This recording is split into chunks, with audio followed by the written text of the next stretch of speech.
Hello दोस्तों, मैं हूं दिलीप हुआ और आप देख रहे हो माय यूट्यूब चैनल दिलीप की दुनिया। हर वक्त की तरह आज भी मैं आपके लिए एक छोटी सी कहानी लेकर आया हूं। अगर कहानी पसंद आए तो वीडियो को लाइक करके अपने दोस्तों को भी शेयर कर दे और चैनल को सब्सक्राइब करना मत भूलना। चलो कहानी स्टार्ट करते हैं।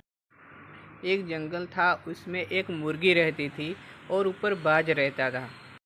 बाज के बच्चे खेलते थे और एक दिन अचानक एक बाज का बच्चा नीचे गिर गया और वो मुर्गी के घोंसले में चला गया। तो मुर्गी के बच्चों के साथ वो रहता और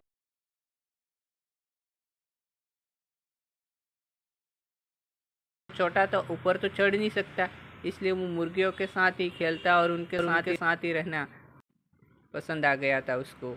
तो फिर जैसे जैसे दिन बड़े हुए और वो बड़ा हुआ, तो जैसे वो बड़ा हुआ तो वो फिर बाज तो उनको देखा नहीं था। फिर उसने मुर्गों की तरह चलना स्टार्ट कर दिया। मुर्गी जैसे चलते उसके साथ वैसे ही चलता और जैसे वो बोलते उनकी जैसे बोलने की कोशिश करता।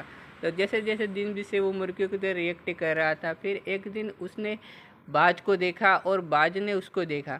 तो बाज उसे देखकर बोला, ये तो बाज है, मुर्गियों की तरह यहाँ क्या कर रहा है। तो फिर उसने सोचा कि ये बाज है, ये मुर्गी की तरह है, यहाँ रह रहा, तो उसको कुछ न कुछ उसकी प्रॉब्लम हो गई। तो फिर उसने बोला कि तू बाज है, मुर्गी नहीं है। तो उसने बोला कि मैं बाज नहीं हूँ, मैं मुर्गी हूँ।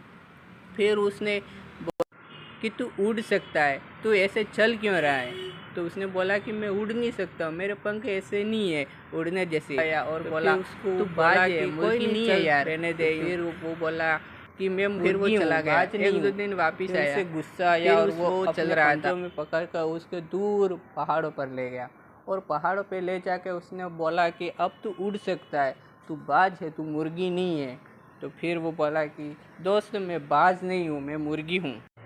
फिर उसने बोला कि तू बाज है, उड़ सकता है, एक बार कोशिश तो कर, कोशिश करने में क्या जाता है। फिर भी वह बोलता है कि नहीं यार, मैं उड़ नहीं सकता।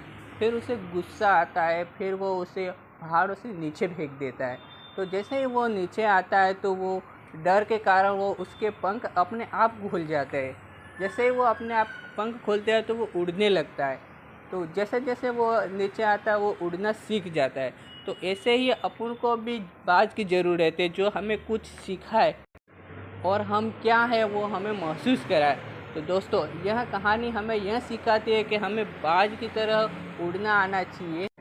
हमें ऐसे लोगों की ज़रूरत होती है जो हमें कुछ सिखाए। हम कहाँ रह रहे हैं वो हमारा वो मैटर नहीं करता।